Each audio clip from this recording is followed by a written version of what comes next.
Great, so we're going to start. I'm Lily Thomas. I work with the Community Development Agency, where one of my jobs is to oversee the implementation and drafting of our housing element, which is part of our general plan.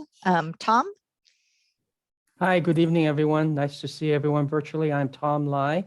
I'm the director of the Community Development Agency, and I work with Aline and Lily on housing, among other projects. Thank you. Aline? Hello, everyone. Good to see you this evening. My name is Aline. I'm a planner with the Housing and Federal Grants Division.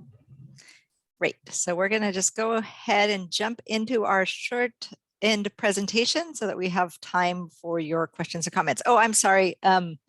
Supervisor Rodoni. Good evening. Thank you, Lily, and glad to be with you all. And thanks to planning staff for pulling this together so quickly for us. Thanks a lot.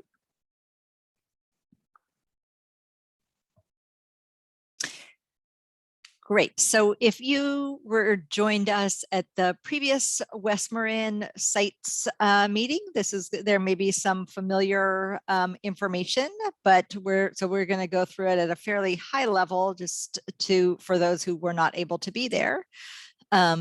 Next slide, please. So the housing element, as many of you know, is a part of the general plan. It is updated every 8 years, and the difference between this and other parts of the general plan is that it is reviewed by and certified by the state, by HCD, Housing and Community Development Agency. And next slide, please. So the number that governs the amount of units that we plan for is called the Regional Housing Need Allocation, or RHNA for short. And in the Bay Area as a whole, we are planning for a little over 440,000 new homes. And for the county, we have about a little over 3% of that is assigned to us, which is 14,000 units. And of those 14,000, a little over 3,500 are for the unincorporated area of the county. And the RHNA is derived through the state, where they look at job growth, population growth, and a new factor this time is unmet need from previous planning periods. Next slide, please. And this cycle is different than previous ones in that it is significantly more units that we'll be planning for. Our previous housing element, we planned for only 185 total units. Before that, it was 773 and 521 back in 96 through 2006. So again, this is a significant increase for the county. And as you'll see, and as we have been having this conversation, it's going to be more difficult for our county. Of note also is that the RHNA is at a number of different income levels, actually from extremely low, so half of the very low is extremely low, up to above moderate. So we're really looking at housing need across all income levels. Next slide, please. One thing to note is how high our county is a very high income county. And so our income levels of how you define affordability is based on that higher income. So a household in this county can be considered low income with an income of $146,000. So it's important to remember this when we're thinking about housing and who may be living in affordable housing. It's also worth thinking about, in order to reach that extremely low income, which are many of the people who are working in our community, it takes a significant amount of funding to bridge that gap. Next slide, please. So this is a slide that we're intending to kind of illustrate the gap between what some of our local workforce can afford to pay and the cost of housing. So a child care worker who makes about $38,000 can afford to pay using the HUD standard of about 30% of your income, less than $1,000 a month. And when you look at what the median rent is, that's about $3,300. So that's the gap, about $1,400 in gap. So, and there's these other examples, but I think that what we're showing here is just that our local workforce is unable to afford both housing costs of purchase and rent. Next slide, please. So when switching gears a little bit from our housing need to sites, and how and where we're going to meet the needs for those housing that really addresses all income levels. We started with what the state's requirements are, and they're pretty different this year compared to previous housing elements. The state is really looking at in a much more strict way than they did, and they really want to see sites that are feasible and likely to develop within the planning period. So they look at things like whether the existing use on the site may be a barrier to development within the planning period. They look at realistic potential for redevelopment if you're looking at redeveloping an existing site. The site size is also governs whether the site is suitable for lower income housing. And then development density is used as a proxy for affordability. And I'll talk about that a little bit more on the next slide, please. So when you look at the types of housing, usually in the above moderate category that we looked at, those are large lots, single family homes on large lots. And when you get to the more moderate type of housing that is typically more affordable to a moderate income household, you might see a duplex, an accessory dwelling unit. And then for a project to be affordable to those lower income categories, it's typically multifamily housing. And that is how the state looks at whether a project is feasible or whether a site is feasible for meeting that lower income housing need. It needs to be able to accommodate that multifamily housing. Next slide, please.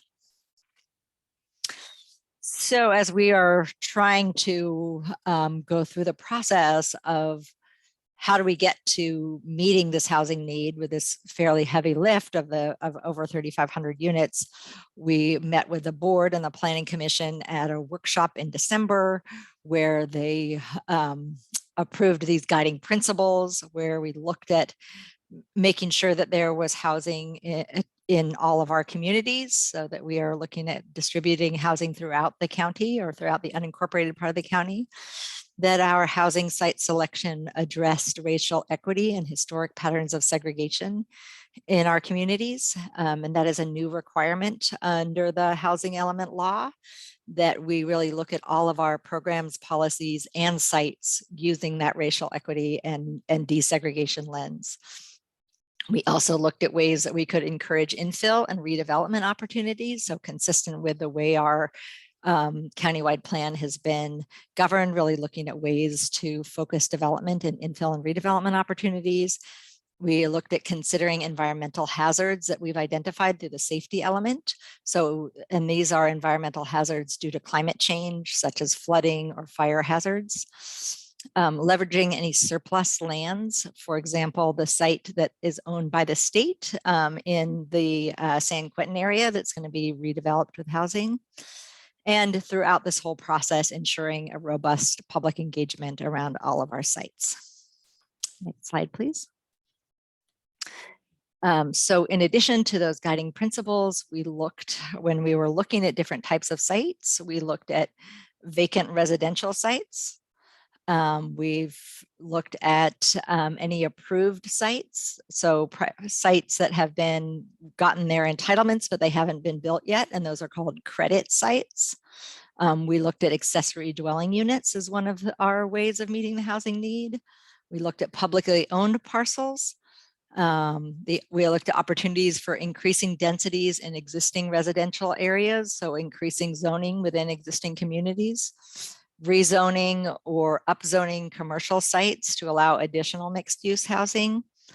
A new approach to this cycle was really focusing on religious institutions, whether there is capacity on those religiously owned parcels, not to replace that use, but to add maybe an underutilized parking lot. There's a long history of religious institutions partnering with affordable housing developers and producing housing that way.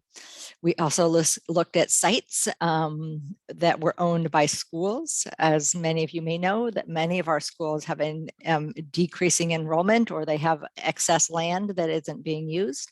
And that was another one of the strategies that we looked at. And then whether there was opportunities for converting existing uses into affordable housing. Next slide, please.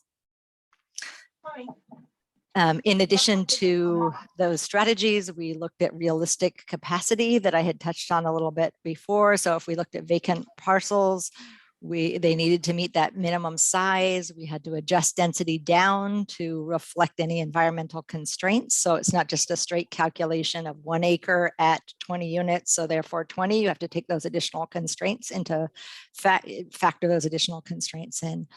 And then in the underutilized residential, that meant anything that was greater than half an acre and only had one existing home. And we looked at also the building to land value ratio in that.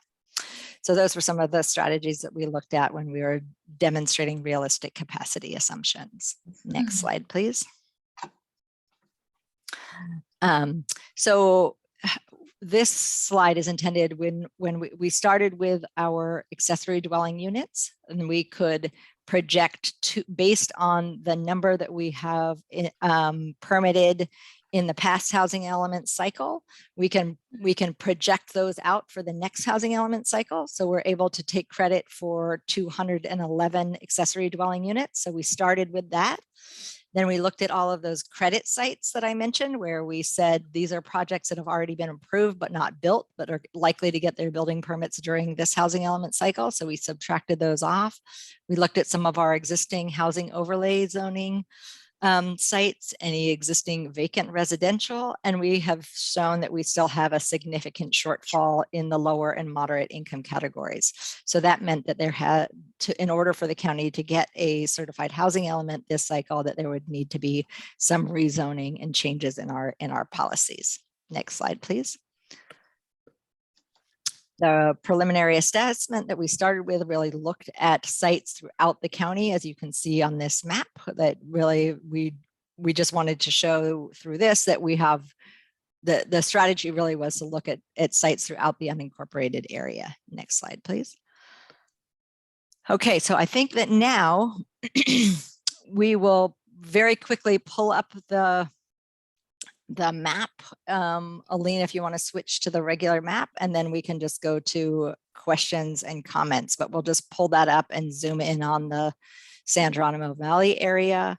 And while she's getting that up, I'll just say that we'll walk you through the sites that were under consideration. There's a whole, just to highlight, we started with that really large list of about 150 sites that could accommodate more than what our RENA was.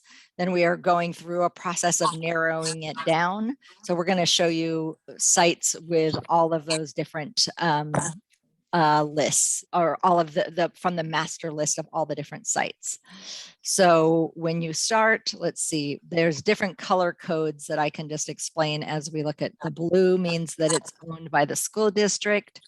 So you can see to the far, there's the site. Oh, there's San Domenico School, that's that first one. But the next one that's in the San Geronimo Valley is a site that's owned by the Tam Union High School District. That is right there at the bottom of White's Hill. Then as we move into the valley, you can see that we have the site around the golf course clubhouse, and that is just that portion of the site, not the whole golf course. I think it's worth noting that. You can see that there's the Presbyterian Church there as a possible site. And then I think we have a couple smaller ones in Forest Knolls along the commercial corridor there. And those are really along the intended to be above or on the parking lots near those commercial existing commercial zones. So those are all the sites in the San Geronimo Valley And we can, I think we'll just turn this off or just minimize this for now. And I think we'll just go to questions or comments that you may have. If you want to just, let's see, with this many people, if you can use the raise hand feature, I think that would be the easiest way for us to manage. And then we'll just start just going through where we have one question, and then we'll try to get to everybody to give a question or comment. And if you have another one, we'll try to come back to you, but we'll do it after we have gone to everybody if that works. And let's see. I was going to say, I gonna- did see John's hand. So why don't we Okay. start with John and we can move over to Lily, who has a virtual hand raised, and anyone else who has questions can raise a virtual hand or a physical hand. Great, thanks, Aline. So am I up then? Yes. You are, John. You can hear me? Yep. Okay. I'm just going to confine my comments to San Geronimo Valley. And I have 2 questions and 3 suggestions, and I'm going to try to keep it simple. Why the 98 units? Is that the total amount that the valley is expected to absorb? The second part is, have other sites in West Marin been studied? And I think your presentation makes that clear that they have been studied. Now, here are my suggestions. The 98 units where it's proposed now, as I understand it, would be part of the Flanders Ranch area. And instead of a subdivision right there as soon as you enter the valley, I think a smarter approach would be to split the 98 units up into a smaller group of housing areas located on different sites within the valley. The second suggestion has to do with the view shed. Coming into the valley from Whites Hill, a subdivision just north of Sir Francis Drake would completely change the character of the valley, and it would make it look like Contra Costa County, which is what we don't want. There are lots of ARP 20 sites north of Sir Francis Drake, and there are residentially zoned parcels south of Sir Francis Drake. However, one of the overriding problems is that the Marin County residents always want more open space. I've read reports where 80% of Marin County is planned and zoned for open space, either federal, state, or local. So the golf course, for instance, right away it's got to be open space. French Ranch has a open space overlay. At any rate, I think the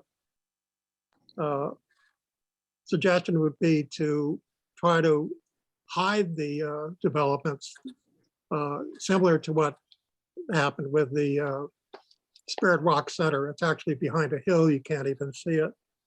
And lastly, my suggestion is to increase density. I hope we're not thinking of just a conventional subdivision for all the income categories. That's the end of my set of comments. Thank you for your comments, John. I think you had 2 questions at the beginning of your comments. One was related to whether other sites had been studied in West Marin, and the answer is yes, we've studied sites throughout all portions of the county, including all the villages in West Marin. And then your other question was why 98 units, and it was really looking at the portion of that site that was they didn't have that was unconstrained, and so it was a method of calculating on that, but there wasn't any specific requirement by community. We really looked at all opportunities throughout the county. So let's go to the next commenter. We've got Lily next and then Daniel. Okay. Hi. I've listened to both presentations there, and I'm not seeing going forward with the idea of sustainability, which is really that, a lot of these communities out in West Marin were not even meant to have the kind of population density that they have right now. And I know that there are several concerns, one of which is if you have extra developments out in rural West Marin, then it makes you have potential for you're putting people at greater risk as if there's a fire and they have to evacuate. And I could see that the projects all over Marin County, I don't know. I mean, there could be potential lawsuits there. Perhaps I could foresee that if there is an event of a fire and you've built these housing projects in areas that just are not feasible and put people in greater harm's way. So I would like going forward, I feel like we have an alternative to meet the housing requirements in the valley without having to build on either the planned site or on the area in the golf course. You mentioned accessory dwellings. Just that alone, I feel like with all the different backyards and areas in Marin where people have land, that could be done. And I have a proposal. I've talked to affordable housing people, and I found a way to make that happen. So I will be submitting that proposal as well that goes into more depth on that. And I feel like if we all think creatively, we can make it happen and not touch either of those two sites. Those are my comments. Thank you. Thank you for your comment, Lily. So Daniel now, and then Pamela, then Wendy, then Maya, then Amber Rose. Hi, yeah, earlier on you said one of the reasons why this term quota, part of it being larger than in years past is because California, certain jurisdictions haven't hit all of their quotas in the past. So this makes me believe that these quotas are kind of a moving target. So I'm just wondering what and if are there any penalties if Marin County doesn't hit, these quotas by the set date? Thank you for that question. That's a good question. So I think that there's two pieces of it. First of all, are there penalties if the county does not adopt a certified housing element? And they are. So first of all, we're not eligible for a number of different funding sources. For example, the recent Home Key property that the county purchased in Larkspur to provide housing for folks who are experiencing homelessness. We would not be eligible for those funds if we didn't have a certified housing element. We are not eligible for some transportation dollars if we don't have a certified housing element.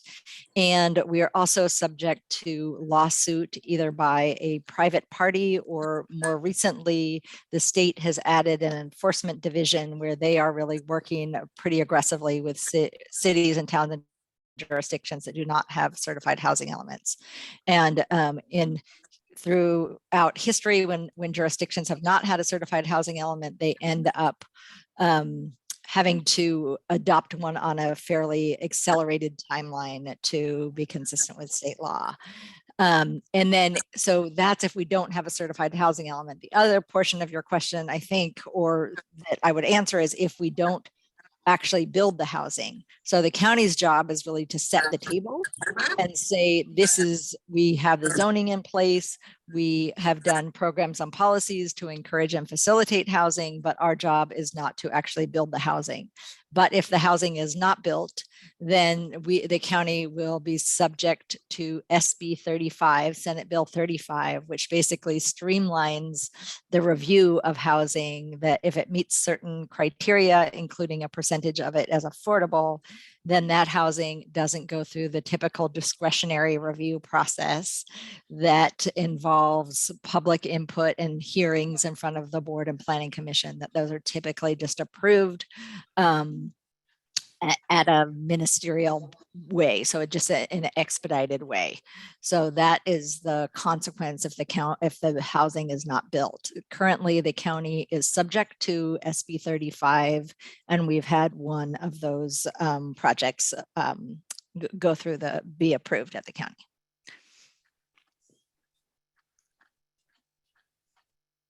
Okay, we've got Pamela next, and then Wendy. Hi, thank you. I have a number of questions. The 98 homes at the Flanders Ranch, how and is that taking into account the streams that are there and the seasonal streams? And I can't imagine how they could come up with 98 homes there. So that's one of them. Is the back side of the golf course being considered, along the, on the other side of, is it Thorner Ridge? I could have that area, because that's out of the view. It's quite a large area, it wraps around the school, and it's a huge area out of the sight of most people, but in the sight of the more expensive homes that are there that were built on that French Ranch area. Has the exodus from California been considered in all of this? And I do believe that in Marin County, we need we do need homes for people. I mean, I know 3 or 4 families here who've been living here, and they're being displaced, and there just aren't really places for them to move here. And they've been for a long time. It's really sad. And homes are going to be being sold to people who can afford to come in. But I saw on the plans, it was mostly above average income, and it wasn't medium income or low income, and no senior income in the valley. So didn't understand why that was. And then lastly, what is the Sears site considered? The old Sears site in North, what's that called? North whatever, in Terra Linda. Is that been considered for turning into homes there? And it seems like you could, I think it is that part of the plan? All right, so you had 3 questions in there. Let me see if I miss any, Aline, let me know. So your first question was, how was the 98 homes arrived at? That was, and were the environmental considerations like streams, et cetera, taken into fact? Yes, they were. So those were factored into it. So we looked at the constraints that were on that site. Your second question was related to the back part of the golf course, whether that was under consideration, and it is not. We are currently looking at around the golf course where it was that disturbed area with that parking lot, et cetera. You also had a question about the affordability and how the affordability was arrived at. And that's really, if you go back to those slides that I showed that say, this is how the state defines whether a project could be feasible for lower income, and it has to meet that criteria that the state sets in order for that site to be considered. So one of the things I think is important to remember that, when our board directed us to file appeal saying that the regional housing need allocation was too much, that it was really based on that there was a lot of above market rate housing, and that we really felt like our shortage was in the low and moderate, but that appeal was denied. And so we need to plan for housing at all income levels, and the sites have to meet the criteria that the state sets to determine whether it's feasible for affordable housing. And then your final question was related to the Northgate Mall site, which is a site that's under consideration, but that is not within the unincorporated part of the county. So it's worth noting that every city and town in Marin are developing their own housing elements and will be looking for housing sites within their own jurisdictions. And that is not within the unincorporated portion of the county. Okay, gotcha. But why isn't the backside of the golf course being considered? It's my understanding that the current property owner has an intent of putting a deed restriction that be preserved as open space. Okay. Okay, I'm sorry. I'm going to go on to the next one just Thank so you. that we make sure that the next person has a chance. Hi. So yeah, I just want to reiterate that the back 9 has been put into a conservation easement, and so we can't build there. So the only place that is available is the clubhouse section, which hopefully the county will be purchasing. I absolutely support, any way we can find low, moderate, and what we call the missing middle of housing that is desperately needed in this valley. And I think there's a lot of more creative sites that the county has overlooked that I think the community might be able to make some suggestions. And I know that San Geronimo Affordable Housing Association has already made some suggestions of places you've missed. I'm with you and the county that I don't understand why the state keeps saying we have to build above market rate units. I think this is a really big problem, and it's one of the reasons the RENA numbers are so high. And I think that it's dangerous, and we could find a pushback that could be really detrimental to all the efforts we're making for affordable housing. Now, that's not something you as a county can do. That's something we have to go to the state for. But I think that there really needs to be some thought of why we're required to build housing that's not needed. I really feel that the Tam High property, which people are referring to Flanders Ranch, is actually owned by Tam High. That's an agricultural land, and I think it should stay that way. It's also a need we have in this county. We have a lot of grazing land. I don't have a problem with that, but we have, last I heard, there was only about 20% of the agricultural land was actually in crop production. And this is a perfect opportunity to create a model regenerative farm, especially since it's owned by the high school. It's an educational opportunity. I don't think it's appropriate place for housing, and especially not for above market rate housing, which we don't need. So I really want that site to be reconsidered. And I think that, if we're looking for more affordable and middle, what we call missing middle housing, which I guess you call moderate income housing, I think there are other opportunities we can look at. And I would feel the same way about the clubhouse property. I don't have a problem with putting something there, but I don't think it should be high income housing. Thank you, Wendy. Okay, we've got Maya now and then Amber Rose. So as a long-term resident of the Valley, I've always appreciated coming home over White's Hill and just that release of going into the Valley. And I've always enjoyed Flanders Ranch. And yet our schools desperately search for staff, teachers and the rest of the staff that they need. And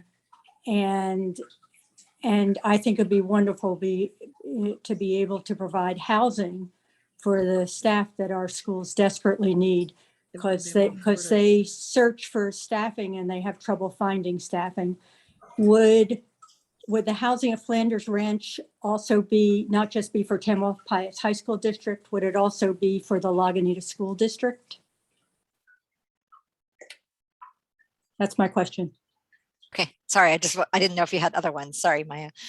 So if the district chose to develop housing on the site, any school district, they could develop housing that was for their own teachers or their own staff or neighboring ones. So there's examples of districts in other communities that have collaborated and done housing for multiple districts, so that model definitely exists.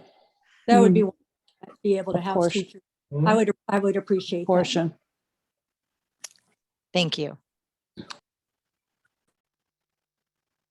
Hi, everyone.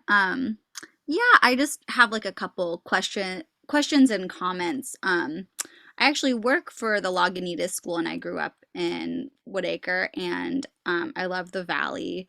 I love working at the school I grew up in, and yeah, I've learned a lot. I didn't know what to expect going into this meeting, but I do agree with people who've said that if we are going to be building housing, like for as much of it as possible, to be going to more need-based populations. And there are a lot of people I know, myself considered, who I don't know if I can afford to live here. I pay well above 30% of my income. I make $20,000 a year, and I pay over $1,000 each month in rent in a shared house. And it's really sad and really hard. And I stay because I love the Valley. So I would love to like, you know, I know that there's so many restrictions and it's really hard, and just hearing already about the whole process, it's like we can want affordable housing, but it seems like there's, yeah, if our requests are being denied, like what can we do about that? So that's just a bummer because I was excited about it. So one of my questions is like, are any of the proposed units in the valley affordable housing? Um, and then I'm also curious just about the design process, like who would be designing these homes? Would there be community input? Yeah. Thank you, Amber. Thanks for sharing your own experience. I think it's true for many people in the Valley and in other parts of the county. So your questions about whether there is affordable housing as part of the plan, including in the Valley, yes, there is. But I think it's also important to remember that this is a very kind of high level plan, and that what the county's role to do in this stage is really to say, here's where the zoning is in place. And so if any of those sites were to be developed, the property owner would have to decide that that's what they wanted to do, that they wanted to develop housing that was consistent with that plan. And then they would go through the typical development process that would involve community input, unless it was a project that was subject to that Senate Bill 35 that I talked about that streamlined the process. If it was an affordable housing project, it would likely have that kind of input anyway, especially if they came to the county for funding for that project. So there would be community input and involvement in the process. Totally. Can I ask just around with what you guys are looking at now and what the county has approved about what percentage of the proposed housing in the valley would be affordable versus moderate versus high? If you know that yet, I don't know if you do. I don't think that we're there, that we know that yet. I would say that the county in the previous housing element cycle did not meet our lower and moderate income criteria or goals for actually developing that housing. We had the zoning in place, but we did not meet those goals. And that's true of the county as a whole, not just in the valley. Thank you. Great. So we have Sarah now, and then Ann Eller, and then following that, Laura.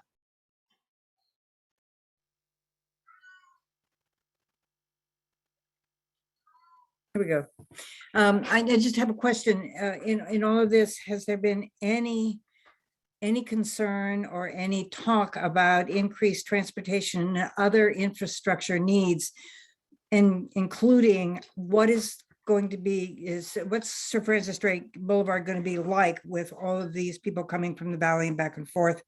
And is that being considered or addressed at all in these plans? So yes, infrastructure will be part of the process that we look at through the environmental review. So once we have gone and the board selects an initial, like this is the initial look at the sites that we're going to look at. We're going to look at the whole list of sites. We're going to study traffic. We're going to look at infrastructure needs for it. All that will be contemplated under the environmental review. And so, you know, one of the things that we are saying is that we're trying to narrow it down, but we're also going to study that larger list so that if there's areas that are if there's issues that are identified in the environmental review, we may want to, you know, remove some of those, given if there's a, you know, constraints on the site that doesn't work. I don't know, Tom, was there anything that you think I should add to that? No, thank you, Lily. I think there was an earlier question in the chat about infrastructure relative to septic systems. I think because there's no sewer in the valley, we would proceed with that analysis based on what is currently available. There is no plan to, you know, to mitigate, to extend sewer.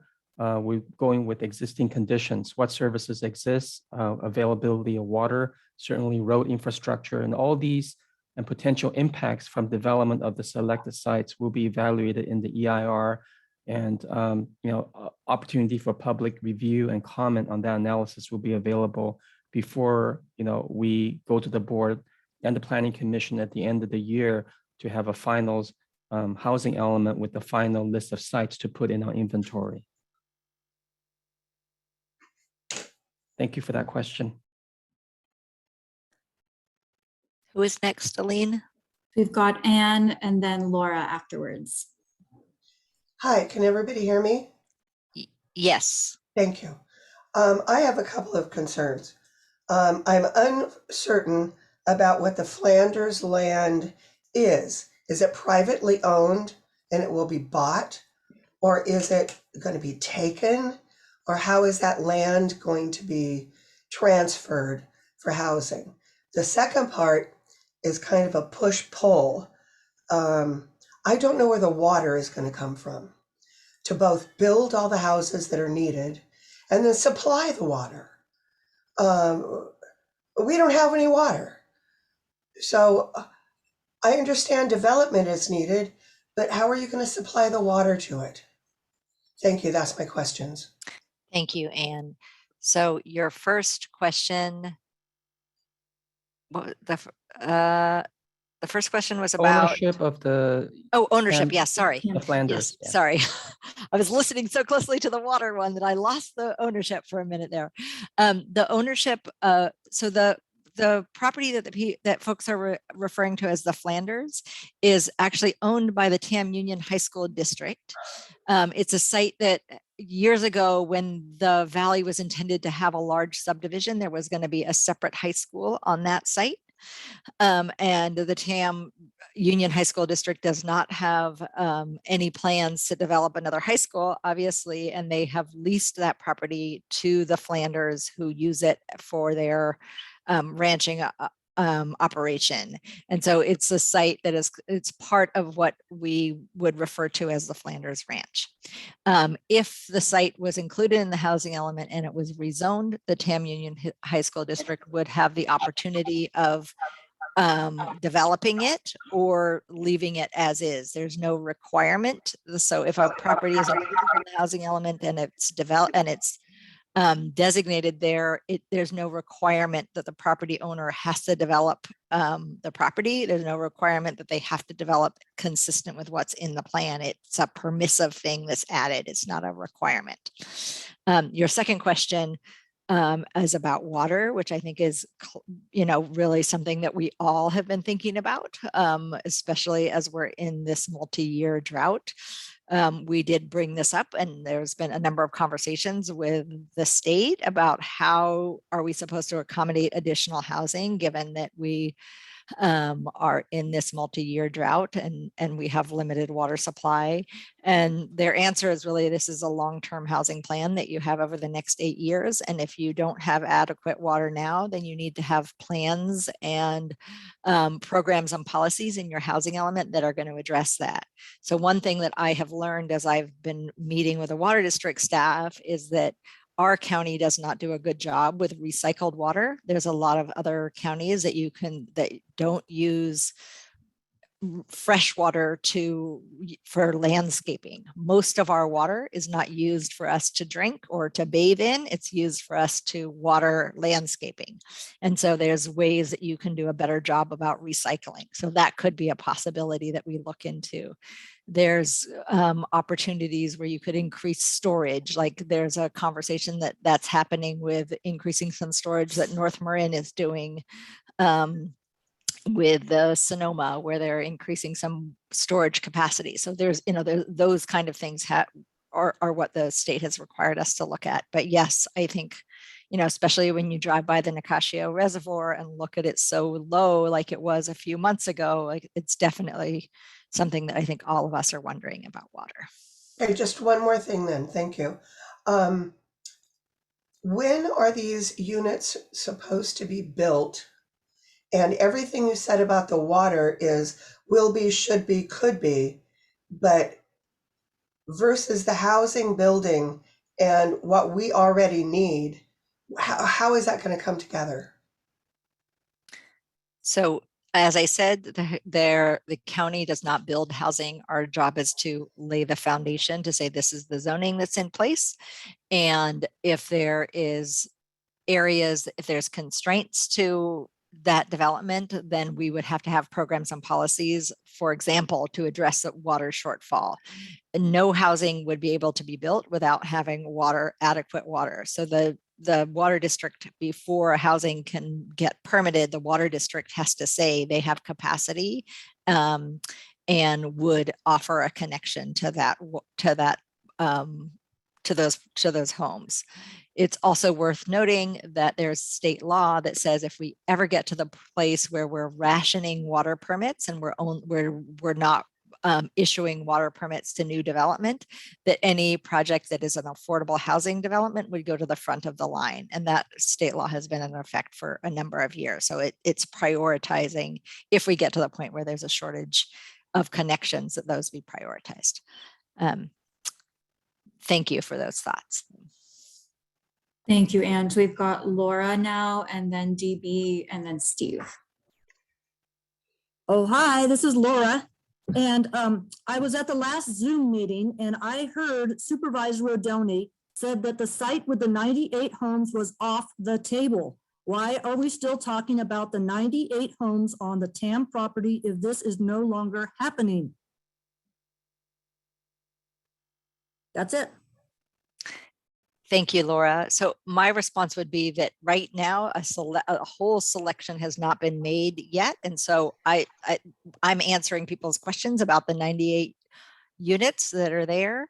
The board at this point has not made a formal selection yet of like, these are the sites that are going to be studied. And so if there's questions about it, we're here to answer those questions. Okay, so I can assume that they still are on the table. So I will act like it's still happening and proceed with my plans to deal with it then, right?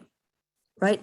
Because it isn't off the table. What he said was it's off the table, but it isn't really off the table until something happens in the future. So I'll keep that in mind. And Laura, I'll clarify if you like. Yes, I was please. referring to the two alternatives that the board was looking at. One of the alternatives did not include the 98 homes on the Tamalpais School District site. I agreed that I preferred that and didn't think it was appropriate for that location to have homes. But I was responding to the two alternatives that were offered. One included homes there, one didn't. But we haven't made a formal final decision yet. And that is being worked on and being revised by staff as we speak. So I just wanted to clarify. Thank you. Great. Thank you. Thank you. Can I make one other comment since I have the floor? Sure. Go ahead. Okay. So this is what I was thinking for tonight. I hope that we as a unified valley can think out of the box this evening at the Zoom meeting and come up with alternatives to building houses on raw land. How about legalizing ADUs? Because we all know there's a lot of people who have units, but they're not necessarily legal. If we could legalize them, then they could be counted as units. And how about ending the Airbnbs and the VRBOs in our valley, like they've done at the houseboats in Sausalito? There's a minimum 30-day rentals there. And how about connecting elderly single people who want to stay in their large, just a minute, I didn't read that right. How about, just a minute, how about connecting elderly single people who live in large empty family homes with people who need homes? They have a program through the Whistle Stop, and I know about it because I know one of the women who lives in these homes, and she either gets free or very, very, very low income just to be the eyes on these elderly people that are living in these homes where they want to stay in place until they die. So I would like to see that as considered as units, if we could some way, because I think that'd be a wonderful thing to happen for elderly people and for low income people. That's it. Thank you. Thank you, Laura. I would say that a number of the things that you talked about were really programs and policies, which are we're starting that conversation also. And we would encourage you to submit those. We've recorded those, and those are also ideas. So the housing element, most of the attention goes on the sites, but just as important as really looking at programs and policies. So just to let you know that those are also things that we'll be looking at. But thank you for your comments. Thank you, Laura. We've got DB now, and then Steve. Hi, everyone. So I have a couple of questions, one of which you've pretty much answered, which was about water. If we already don't have enough water in the county, where's the water going to come for new residents? And by the way, as far as I know, the Nicasio Reservoir isn't even used for our water source because it's too low, too flat. So I assume that there's a coordination with the Marin Municipal Water District on that and what they're developing or not developing in terms of water. That's my one question. The other question I have is whether we're coordinating with Fairfax regarding traffic, both because of emergency exit during a fire, that we're not all just sitting on White's Hill, and with more homes in the valley. I'm not sure that a narrow valley with a 2-lane highway in it can accommodate that much more traffic. How do we all get over the hill and through Fairfax? It's already bad enough when the schools are coming into session. So is there a coordination with Fairfax? Is there coordination with the Highway Patrol? Is there coordination with the Sheriff's Department so that there's actual, that we can actually use the highway and there's not too many of us trying to get out of the valley in a fire emergency? That's my other question. And then the third question is the question everybody else has been asking about septic. Where does the sewage go? And we have already considered a treatment plant, and that didn't work out.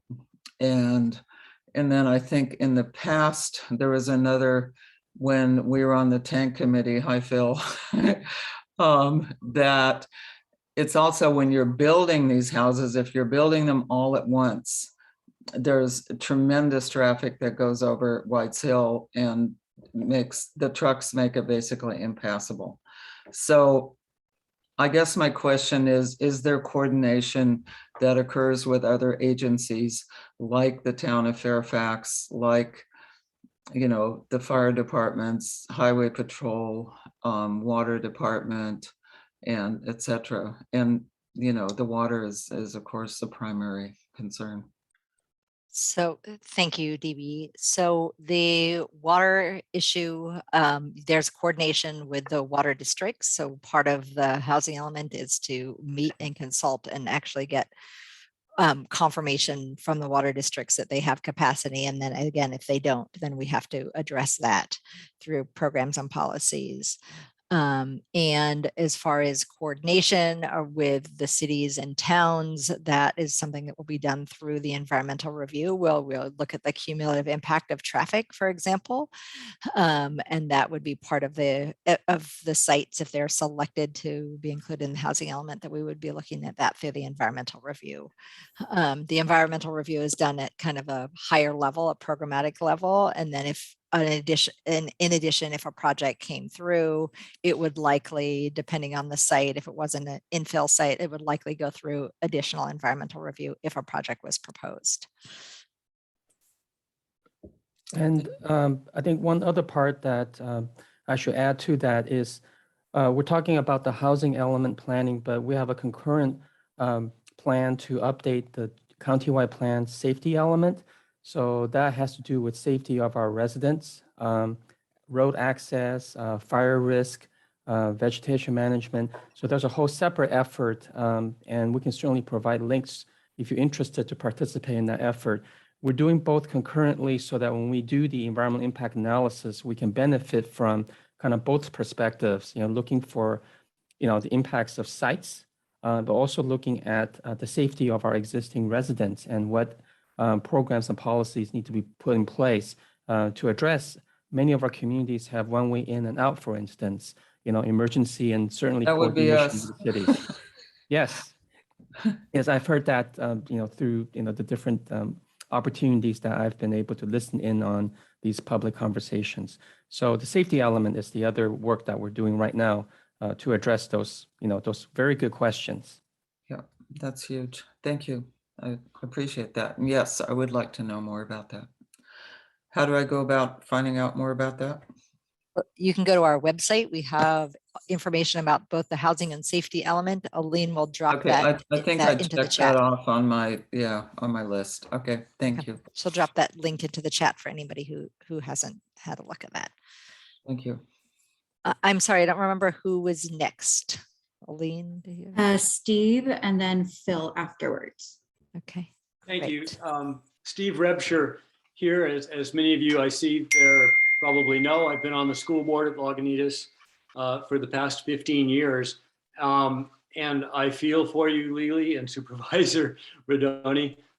It's difficult to get community interaction, and it's difficult to get the large scale participation that we really need to achieve the inclusion that we need to move projects forward in a meaningful way in Marin. And I think we have a lot of ground to make up in this area with the housing element. For instance, there's a couple areas specifically. This project, the projects that have been proposed for the San Geronimo Valley, would almost double the size of our school if it followed the demographics of a lot of the people that have moved into the valley in the past few years seem to indicate.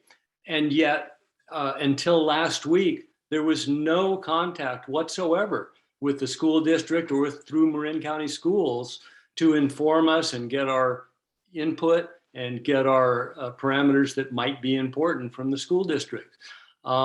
That's a really big oversight. The school district is the largest public body in San Geronimo Valley, and to not communicate with us belies the very basis of getting public input. The second area that is in the valley and the largest community group in West Marin is the San Geronimo Valley Community Center. And there's been very little communication with the San Geronimo Valley Community Center, at least as I have seen it and been told by the board members on the community center. That's a second thing that makes it look like the public outreach is really lacking in this area. The third thing that felt that way, particularly during last week's meeting, is the entire schedule for these decisions. And we were told last week that there were going to be some inputs between last week and the middle of April, which is about the next month or so.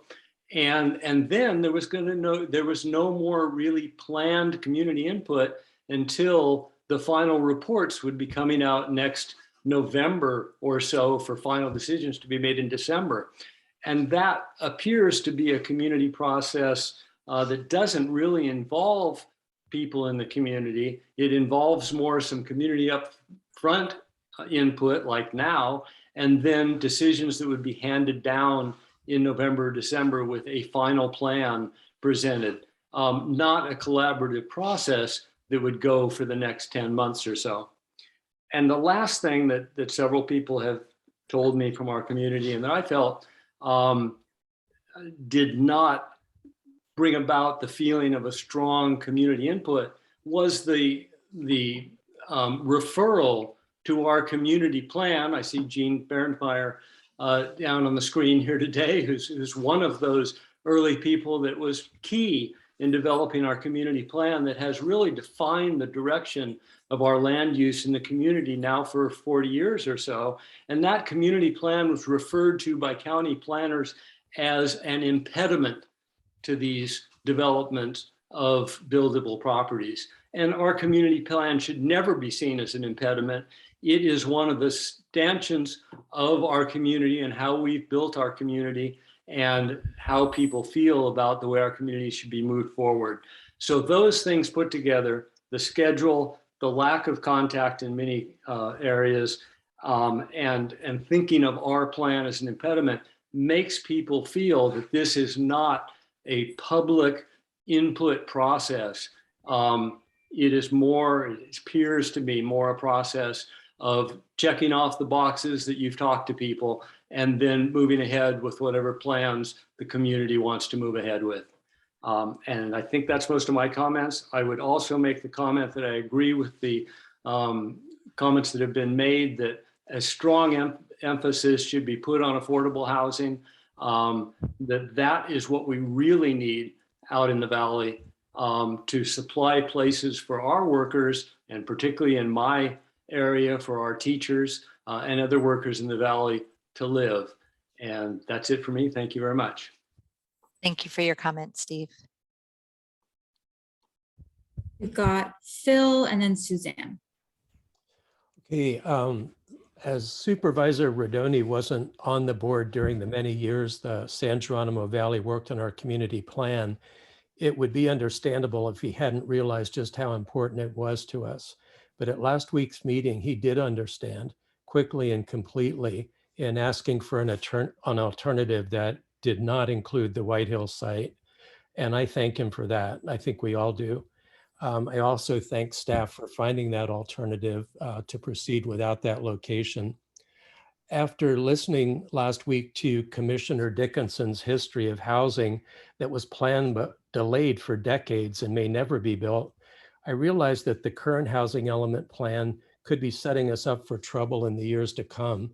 It includes locations that have known problems, including conflicts with community plans, environmental problems, sewage treatment problems, transportation problems, and known building constraints. What's worse, we all know that the state has threatened mandatory rezoning at these locations if we don't find a way to build on them. Some locations we haven't even visited. It doesn't make sense to retain those locations and transfer much greater problems to some time in the future. I'm still not sure where all the requirements came from, such as the need to apportion 25% of the development to unincorporated areas. If the unincorporated areas didn't already have development constraints, they probably wouldn't be unincorporated areas. On the other hand, at last week's meeting, I heard folks asking why sites without these constraints, like the Fireman's Fund complex, aren't included on the list. I'd like to suggest that we greatly simplify the current site list and strip away those locations with serious known constraints. I know getting rid of problem sites now will require some extra work, but it's nothing compared with the work involved should the state enforce mandatory rezoning for these locations. So please don't set us up for future problems that will be much harder to solve. Thank you. Thank you for your comment, Phil. And just to clarify, the project that you mentioned, that site is in the city of Novato, and they may include it in their, the Fireman's Fund site is within the city of Novato. They may include it on their housing element, but it's a different process than the unincorporated. Thank you for your other thoughts. Appreciate that. Thank you, Phil. So we've got Suzanne now, and then Sam, and then Michelle. Thank you. I really appreciate the a lot of work that's been done, and I particularly want to say that I'm so excited to see that there are 107 people from our community that are engaged in this process of trying to solve the serious problem that we have of the lack of affordable housing. So people's attention really is very important, and it's a community effort that's going to solve some of the issues and problems that we have identified. I had a couple of questions. One of them is that in the planning process, you've identified schools and also faith-based organizations, religious organizations that have land. And you did mention specifically the Presbyterian Church. There are other churches in our community, and I'm also including Nicosia as part of the area that we think of as a part of our community.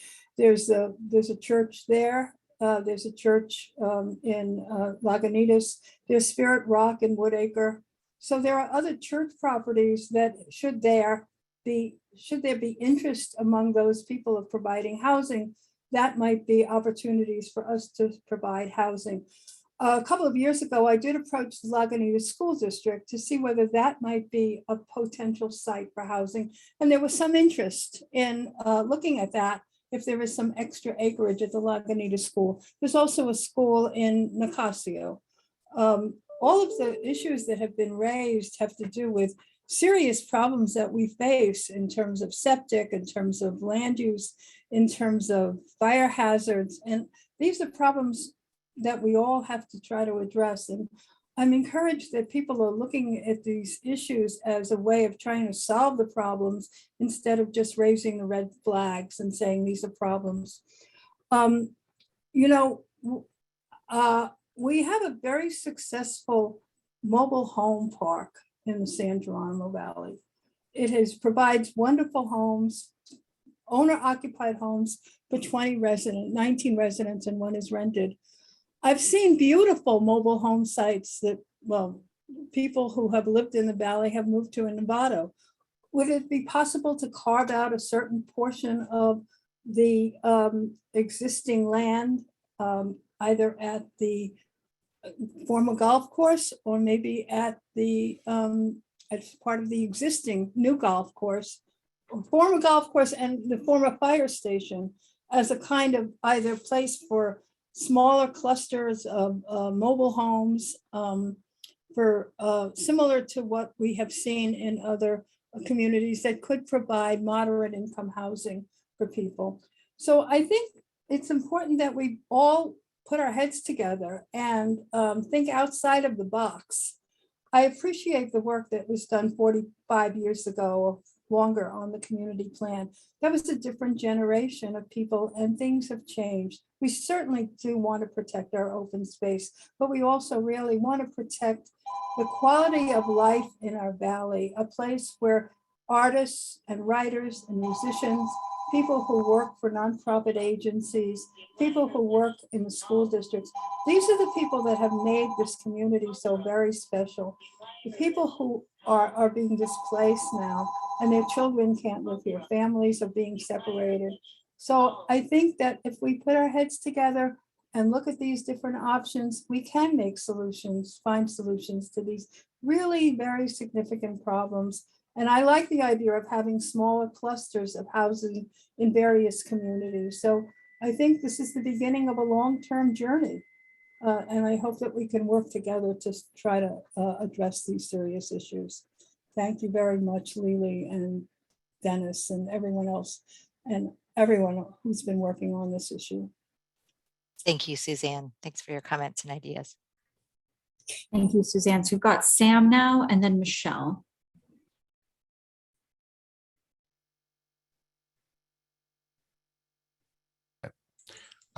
Yeah, I'm new to the Valley. I've only been here since 2016. And as much as I really appreciate the work that the facilitators are doing to make the rest of us more informed and to help us address some of these problems, and I don't know anything about what we're doing, so I'll look at the website. But I really, if there's a fire, I don't, 200 more cars getting in the way of all of the other cars and all of the parents that go to the school to get their kids, to try to get their kids out of this valley. I mean, that's a disaster waiting to happen. And I'm sure that there's some smart people that have thought about this and all that, but I have to reinforce that point of view and my alarm that that difficulty that we're in. So anyway, and maybe there hasn't been a fire here for a long time. There was, I think, in 2018 when I was in a skilled nursing facility. And I heard only later that there had been a fire in Forest Knolls. But despite that, all the best efforts of our wonderful fire department and other services, I worry about that a lot. And I'm also on a fixed income, and I would love to be able to stay in the Valley, and may have to move because of my financial situation over a period of years. So anyway, thank you very much for having this meeting, and really appreciate you guys. I know that it's tough to get people to talk about the issues that we have and stuff. So thank you. And I'll shut up now. So. Thank you, Sam. Thanks for sharing your thoughts. Yes, thank you. We've got Michelle, then Tupoko Giacomini, and then Susanna Ziger. Thank you guys for all the hard work you're putting in on this. I know it's got to be a lot. I want to echo what Steve and Phil had said, and others have talked about water and fire. And I'm recalling the year that White's Hill collapsed and Lucas Valley Road was blocked. And those were our two of our main arteries in and out. And we take for granted that our avenues of coming and going will be available. They may not at some point, which makes me question whether anybody maybe has looked at this and it has tossed it out. But the February 6th article, I think, by Dick Spotwood about the San Quentin Peninsula and the changes in the death row situation, and that being part of our supervisor's district. Has anybody considered the San Quentin property? It's a much larger property than I realized. And thinking about multifamily housing and apartments and a way to really consolidate units and possibly some smaller units and more affordable units. Has anybody ruled that in or out by the year 2031 as anything to consider? Because it would put not only the people closer to the corridor, which is ideal, and it's an incredible property that everybody has eyeballed forever. I'm a realtor. I know people talk about that property forever as what it could be for housing. And if there was affordable housing or multifamily on that property, it could alleviate some of the future nightmares we're going to face if we end up with all the extra housing out here. Of course, I want there to be more housing in West Marin for folks, especially affordable. But we can't ignore the obvious: water, fire, few avenues in and out. We just can't keep pretending that that's not going to be a problem for us at some point. So has anyone considered the San Quentin property? Thank you for your comments, Michelle. The San Quentin property, so there's a portion of the San Quentin property that the state has deemed surplus, and that has a housing proposal for 230 units. It's part of the county's housing element that there's projects that are underway. The rest of the San Quentin project that has the current prison, unless the state deems it surplus and is moving forward with actively closing that during the planning period, it cannot be included in our housing element. So until the state takes kind of affirmative steps to deem that surplus, we're not allowed to consider that within our housing element based on their criteria. Thank you, Michelle. We've got Tupoko Giacomini, and then Susanna Ziger, and then Mark Daly. Good evening, everybody. Lily, you're doing an amazing job. Everybody, thank you so much for all your comments. And I completely agree to everybody's comments. And as a disaster coordinator for the community center, there's a couple things that came up to my mind, which is being echoed before me.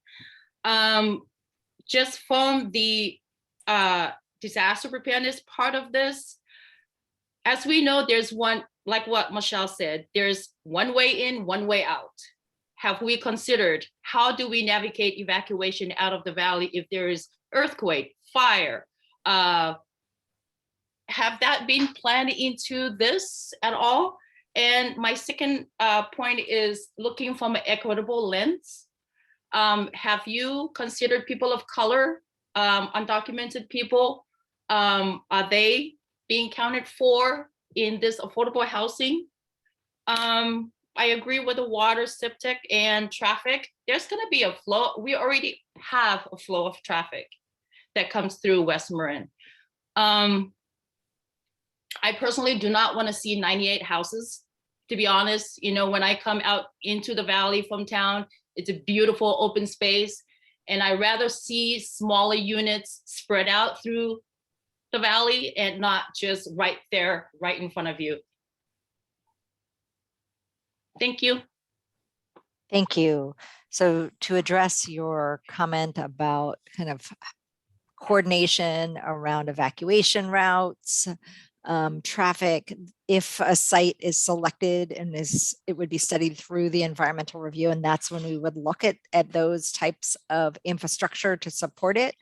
That's also why we're ensuring that there's some flexibility. So if we study a site and identify that it has, evacuation route safety concerns, and that site may not be included in the housing element, so that we are studying enough sites to provide that kind of flexibility. But yes, looking at those infrastructure needs around water, around traffic impacts, evacuation routes are all part of the evaluation. So I think it's really just to take a little bit of a step back.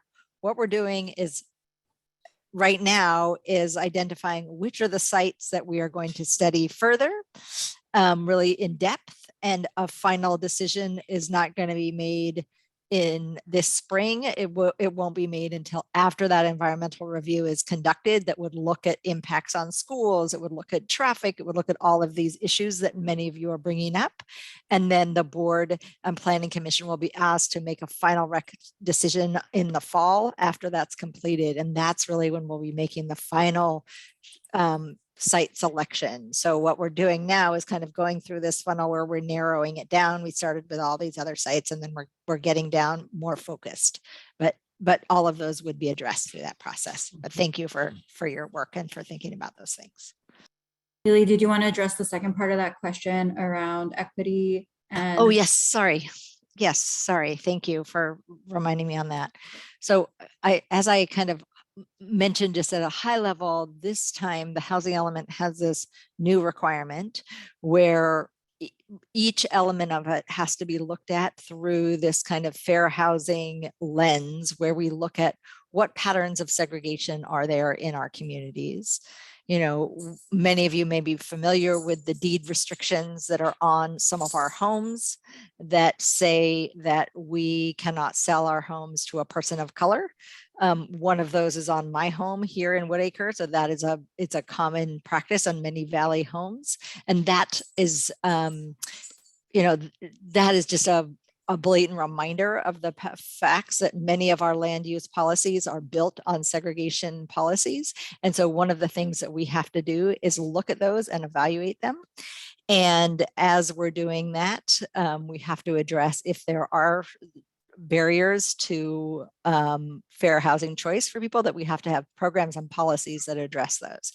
We also need to do an outreach at a really different level and in a different way than we have done to ensure that voices are heard in our as we develop programs and policies that address them. So if somebody identifies a barrier, that we have to have that there's a through line that says, and here's what we're doing about it. Aline, did you think that I should add anything else around those requirements? I think that you've captured it. Okay, great. Thanks. Lily. So we've got Susanna Zigger, then Mark, then Morgan. What about me? You are muted. I will. My apologies. I struggle with Zoom. I'm Ken Nafziger. This is my wife, Susan. I'm not a boy named Sue. I have a question that's a complete Valley question and off the subject, but Lily, I have to ask you, you're Bobby the dog's mom, right? I am, but Bobby McGee tried to make a special appearance that I'm sure you would have appreciated, but yes. All right. So I want to try to dial down on a procedural question that I think you pretty well addressed in the previous session, in the previous questioning. But I'm trying to get the timeline and understanding for how this is all going to work. So you've got these sites, you're going to look at them and study them, see which ones have limitations, which ones may not be able to hold as many homes as they may be able to hold, ones that may not be built on for environmental reasons. And then I'm assuming some of these properties might need to be rezoned. What is the actual time frame when this has to be completed? Is that going to be the 1st of January 1st of 23? Yes, so the housing element, if a site is selected and has to be rezoned, so most of our sites for lower income or moderate income housing have to be rezoned. That's where our shortage is primarily, that our when we come to the board and the planning commission in the fall, there'll be a whole range of things that includes the housing element approval, the environmental review document, and also the development code changes that would be needed in order to accommodate the housing that are in these. So yes, that all of that would happen this year by the end of the fall. And just to also acknowledge that a lot of people have mentioned that this has been a really abbreviated, it's a quick process. That's definitely true. We have been impacted by the pandemic, and that has kind of delayed where we're at. I think that if there hadn't been the pandemic, that we would have been doing a lot of community outreach on the ground in a really different way than we are now. So just acknowledging that this is a compressed timeline, but the action would include rezoning of properties that are identified in the housing element to accommodate our housing need if it was needed. Yeah, thank you. That's a terrifyingly short amount of time to get all this work done. I'm hoping that there'll be a lot of more meetings like this in the next 7-8 months. Thank you for your time. Thank you. Thanks for your question. Thank you. Got Mark, then Morgan. Hi, I'm Mark. I want to say, first of all, thank you for all the work you're putting into this. And I appreciate a lot of all the comments that have come before this evening, and I agree with probably most of them. I was interested in one of the questions that someone asked previously about the 5%, or sorry, the 25% of the housing units that the counties got to find in this process are assigned to the unincorporated areas of the county. Could you speak to how that 25% figure was arrived at and what the rationale is for that? I could try. The Bay Area, the Association of Bay Area Governments, ABAG, had a subcommittee that their unenviable job was to come up with a formula that assigned those 441 units that the Bay Area had been assigned by the state out to all the cities and towns and counties in the Bay Area, in the 9-county Bay Area. So they had to come up with a formula that really looked at how are they going to do that. And so some of it, and then that criteria had to be reviewed by the state. So some of the things they took into consideration were those things that I talked about around job growth and population growth and unmet need. And then there also was this new requirement really where they focused on fair housing issues. And they looked at making sure that there was housing in what the state defines as areas of opportunity. So areas that have excellent schools, areas that have access to open space and other community amenities. And so it was really a new intent of the housing element law is to look at segregation and at ways that our housing policies can address those patterns of segregation. And so that lens really increased housing in some of our suburban communities that in past housing elements had much lower numbers. So that was one of the reasons why our numbers were higher. The whole number for the Bay Area was bigger, but also our share was a little bit higher, or was higher because of, again, those goals of desegregation, but also thinking about Marin County had about 3% of that total growth projected around the Bay Area. So we still are a lot lower than all the other Bay Area counties. Thank you. Thank you for the question. Thanks, Mark. Got Morgan now and then Aaron. Hi. First, I just want to thank everyone for this meeting and also acknowledge the incredibly difficult situation that the county is in. This is an allocation coming from the state, and there's a really high bar on these housing element plans being accepted and passed. So I do thank you guys for taking the additional time and hearing everybody's comments. I'm a 12-year resident of Forest Knolls. I'm mother of 3, renter for 11 years, and a 5th-generation Marin County resident. I'm also the director of the Environmental Action Committee, but I just want to specify that tonight my comments are my own. My family was very fortunate that we were able to purchase the home that we rented for more than a decade in Forest Knolls. And we were fortunate, we were lucky. And we were lucky that our former landlord valued selling to a family that was going to remain in the community. But that's not how it should work. It shouldn't just be luck. We have a housing crisis. Families are being squeezed out.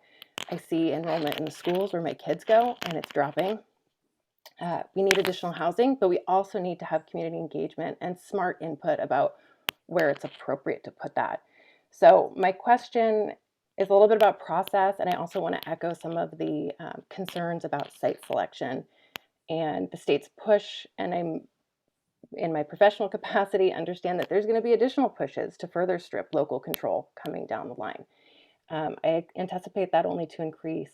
So what I'd like to understand is sites that are selected that are inappropriate or identified currently. We do run this risk of potential ministerial permitting coming down the line, and that's highly concerning to me. Tonight, there has been a lot of different sites that have been selected, but we've already got a draft of 2 alternatives that's going before the Board of Supervisors next week. So how is the CDA going to incorporate any community feedback into additional site selection in this process so that we can remove inappropriate sites or sites that the community, or even community plans or sustainable community plans coming from the ag bag plans that we've seen with Bay Area 2050? How are we going to narrow this down going forward and get them integrated into any recommendations going ahead? And then I also just want to add, it would be fantastic to have an in-person meeting, because there's really a lot of value that's been lost by just seeing your neighbors in the community environment and holding some type of a safe public meeting. It's not just about benefit to the community, but it's also a benefit to the county, because there is a nexus of ideas and inspiration that can come up, and engagement. And so I just want to close with that. Thank you, Morgan. So to address your question about how community engagement is factored into the site selection process, as you know, as you're familiar with the variety of ways that we have been collecting community input, including meetings like this, they're recorded, their comments are incorporated into our selection process. We've collected comments on different sites. People have provided comments on the map that they did. People suggested additional sites that were not there. All of this is taken into consideration, and although they're often competing, so there's every single comment, if we took out every site that had been kind of commented on and said that it wasn't appropriate for housing, then we wouldn't have anything left. So we are doing our best to balance all of these different competing concerns and issues, and they'll be factored in. And of course, it will finally be up to our Board of Supervisors, who gets to make that final decision in the fall after they have the benefit of the environmental review process, which will also involve places where public can be engaged and provide comments and feedback. And so it won't be until the fall when that final decision is made. I don't know, Tom, if you thought I should add anything else, or if there's any other thoughts that you had on that. As far as public opportunities to provide input before the fall, we will have a draft environmental impact report, so there will be ability to comment on that. We are planning to have our planning commission conduct a public meeting to take comments on that draft environmental impact report, and then we'll prepare responses to that draft and issue a final environmental impact report. And it's that report, along with the housing element and the final sites list, that will be considered by the Planning Commission and the board in the fall, before the end of December. So there is this draft EIR phase somewhere probably in the summertime, where there will be a check-in on an opportunity to comment on our work to date on the analysis of environmental impacts. Thanks, Tom, and thanks, Morgan, for your comment and thoughts. Great. So we've got Aaron, and then Anne, and then Lenore. Hi, appreciate the opportunity to contribute to this conversation. My family experienced a cautionary tale about buying in the valley that I've learned is quite common. And I'm just thinking about, the conversation about low income housing and more people buying, if we do get to a point of developing these properties. Our home was not evaluated by a licensed septic inspector during the sale process. It was just a general contractor with a rubber stamp. And the system failed quickly after we moved in at a cost of 2 years' salary so far. I'm just wondering what kind of protections could be put into place or enforced more strictly by Marin County as more people, particularly those with lower incomes, move into the valley. Thank you. Do you want to take that one? Okay, Yes, great. I'm happy to Thanks. take that question. Thank you, Lily, and thank you, Aaron. That's an excellent comment that you made. This is of concern to the county unpermitted work. And clearly in the area of septic systems, we know we have a big gap in information on thousands of septic systems, which are pretty much how West Marin treats its wastewater. We have attempted to pursue a type of a resale program to exactly have consumers avoid your experience, where there is a cursory review of a system without really the qualified individuals, no checking of records to see if it's permitted or how, or what modifications need to be made. And then at the end of a very long, stressful process with a lot of money exchanging hands, the new owner realizes, oops, I've got a septic system that doesn't work or possibly doesn't even have permits with the county.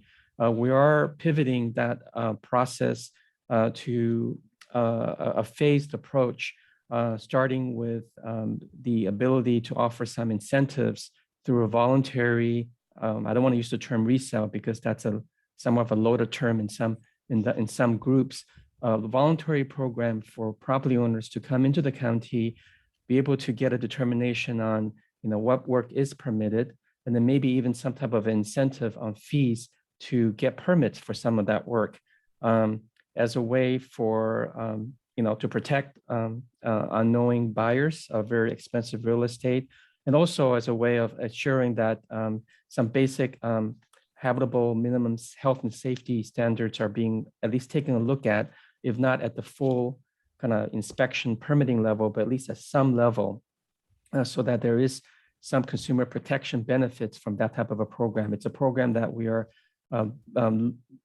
going to be working on later this year.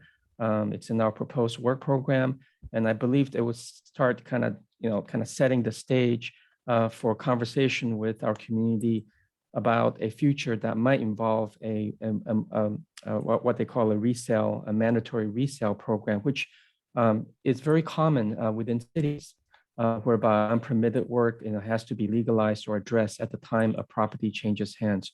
Right now, we're just not in a position to get a lot of support for going right to a resale program. That's why we're pivoting and starting slow with a pilot that involves incentives and a voluntary resale, a voluntary service that can be utilized at the time property changes hands, or even if a property isn't changing hands, because we think there's a great gap there as far as protecting our residents with safe and sound housing and septic systems. But thank you for that question and that experience, and that's exactly what we're trying to improve and avoid in the future for buyers. Thank you so much. Great, thanks, Erin. We've got Anne and then Lenore. Oh. Hi. I agree with everyone's concerns that have voiced them tonight, but I wanted to weigh in on a couple of the safety issues, safety elements that Thomas has been talking about. Sam Fisk mentioned a few minutes ago that it could be 200 more cars in the valley, but early in your presentation, you mentioned that the homes that would be built could be across all income levels. And I would just like to suggest that that could mean, if there's teenagers in the house, that could mean 4 cars in a home. It could mean service workers, it could mean gardeners, it could mean household help coming into the valley. It could mean a lot more traffic than 200 cars. It could mean 300 cars. It could mean more than that. So I'm real concerned about the traffic issue, not only because it's awful when you go over the hill, but also in terms of an emergency. The other thing that I'd like to just say is that insurance companies really don't like to insure any of us out here. If you give them your area code, most of them say no. I mean, there are still a few that will take us, but the insurance companies don't like to do homeowners insurance out here. And we're in a pattern of catastrophic weather patterns that's worsening all over the world, and it's not getting better right now. And it just seems short-sighted that we would build in this beautiful wooded valley, we would build more homes that insurance companies don't want to insure. It just doesn't make sense to me. So in terms of safety, I just wanted to say that and have that recorded, Tom. Thank you. Thank you. Thanks for your comment.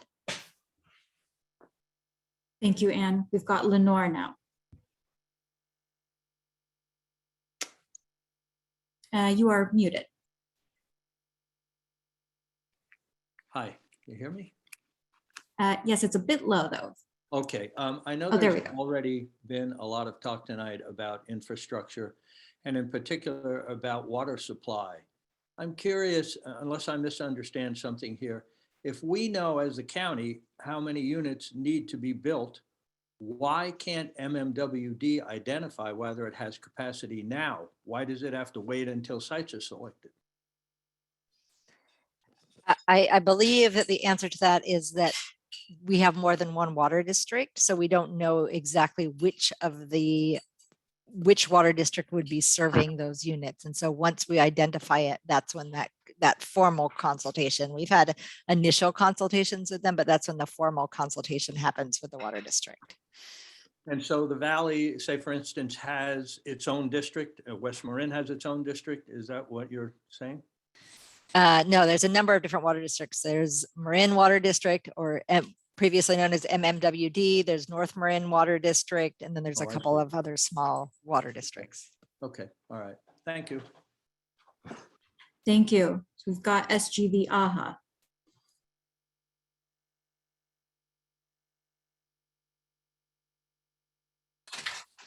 That must be me. Yes.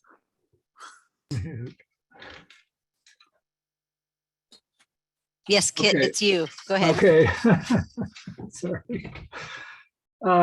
Yeah, I want to, first I'd like to kind of echo what Suzanne said. It's just amazing to see this great turnout of people who are concerned about this question. And another thing she said is, and this is something we believe in the Housing Association, is these are problems our community can solve if we can get together and create the solutions. And that's part of what we're working toward.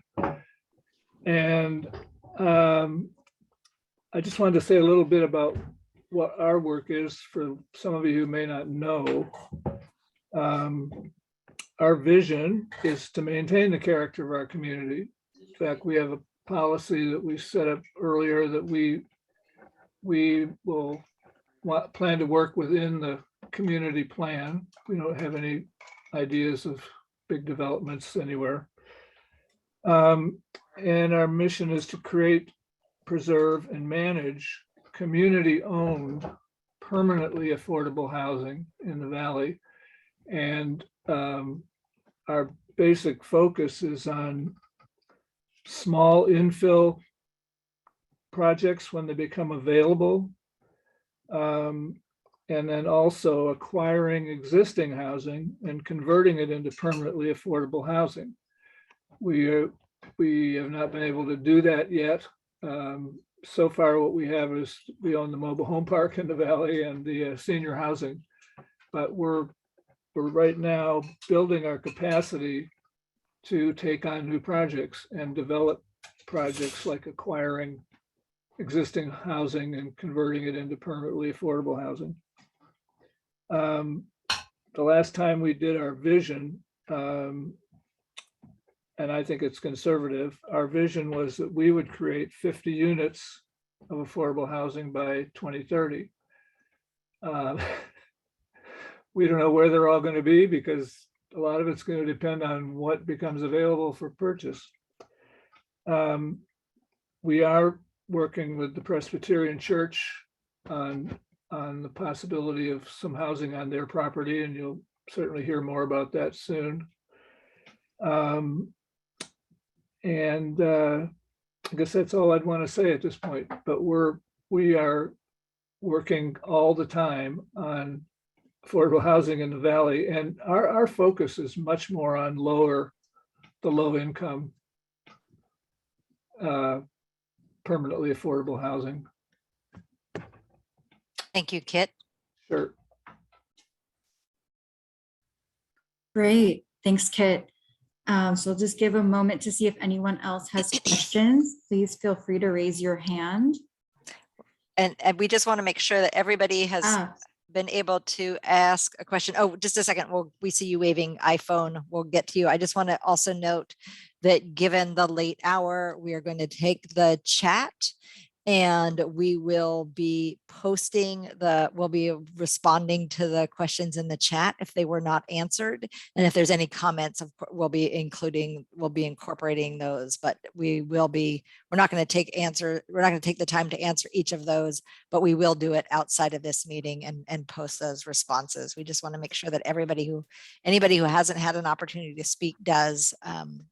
And it's iPhone, it says iPhone, you're waving your hand. You can unmute yourself and go ahead. Oh, you're still muted. Sorry. Yeah, Terry Rayner. I'm a 38-year-old resident of the Valley. And I honestly believe that probably 99% of the people in the Valley would not want to see 98 homes when they come over White's Hill. I actually talked to a guy who was very familiar with that property the other day just by accident. And he indicated to me that he had driven a three-wheeler over for many years. He said it's a floodplain and they referred to it in the past as Laura's Swamp. I just don't think that's a very feasible site. And certainly I don't think anybody wants to see 98 homes there. It seems to me in my observations, correct me if I'm wrong, that the Valley residents in the Valley itself does not have a choice as to whether or not these 98 homes are going to be built. My question is, who is going to be able to afford to buy these 98 homes? Are they going to be available only to Valley residents? Are we going to have people from Tiburon coming out and buying these properties? What percentage of these properties are actually going to be feasible for people to afford, for low income or middle income people to even afford? By the time they're built, probably the value as a cost of these houses $1 million. I just don't see how it can benefit the Valley in any way, shape, or form. I don't even want to go into all the other concerns because everybody's already voiced those concerns. And these are very important concerns that should be actually addressed rather than swept underneath the rug, which probably it's going to be. Again, I think if you took all of the unpermitted dwellings and the county was reasonable and allowed those to be permitted at a very low cost, we could probably satisfy the 98 homes. And I think I can guarantee you there are more than 98 of those that exist in the Valley right now. Nobody seemed to mention much about senior housing. I'm a senior, and it didn't seem to me that anybody even talked about senior housing. I think that's about what I've got to say right here. That's all I got to say. Thank you. Thank you, Terry. And just to thank you for your comments and your feedback, to make note that the housing element does. So we're looking at kind of a high level on sites, but we also do look, when we look at the programs and policies, about specific needs in our communities. And obviously, given our population, we have a significantly older population than the state average in general, that senior housing is one of the areas that we look at. In addition, we look at things like housing for our agricultural workers, other special needs housing. And so all of those are factored in and evaluated and addressed in the housing element. Just one quick thing. All of these houses, though, are actually going to be houses that have to be purchased. They're not going to be built and then rented out. Is that correct?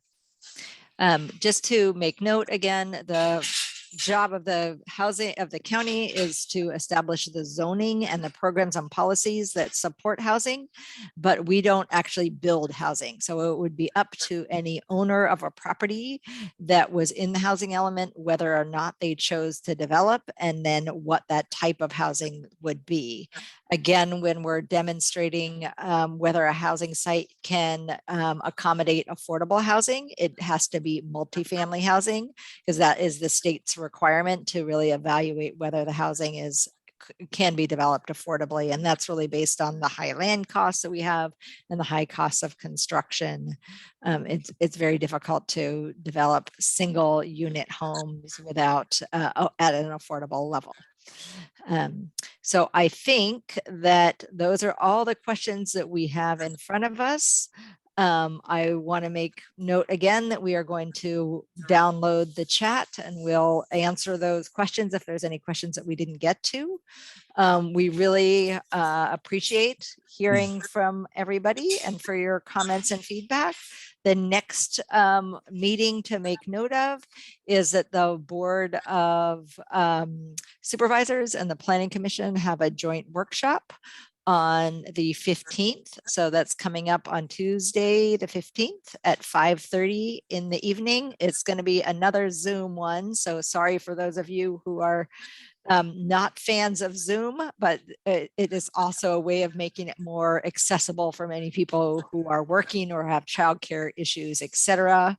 There'll be translation services available at that meeting in Spanish, and there'll be a place where people can provide their comments and feedback. And we appreciate your continuing involvement in the process. And thank you all for being here tonight. Thank you. Thank you. Thank you. Thank you and good night.